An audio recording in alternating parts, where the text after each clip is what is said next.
विधायक बरी नूतन श्रेणीगृह कोठा उद्घाटन करिसेंती। बरी विधायक श्रीजुक्त विश्वरंजन मल्लिक काशीनाथ महाविद्यालय काईपड़ार नूतन श्रेणीगृह उद्घाटन कले। काशीनाथ महाविद्यालय नूतन कॉन्फ्रेंस हॉल और डेवलपमेंट काम आज शुभ उद्घाटन थिला।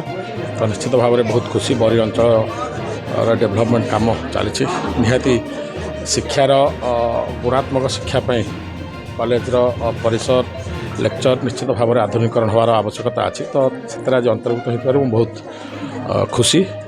मैडम मैंने आसछंती डिपार्टमेंट रू से मैंने आज ये तदारख करेंगे कौन कौन असुविधा अच्छे से केमती कॉलेज डेवलपमेंट जहाँ जहाँ साहय सहयोग हो पार करेंगे। मुझे तो सब अच्छी सब कॉलेज मोर निश्चित भाव में अंचल डेवलपमेंट निश्चित चाहे। तो निश्चित भाव में जहाँ हो पार मो द्वारा से आगू निश्चित भाव में हम लक्ष्मी सिंह रिजनल डायरेक्टर आमे मु चाहेबी आम ओडिशार आम अंडर थिबा 9टा जिल्लार प्रति कॉलेजर उन्नति हो।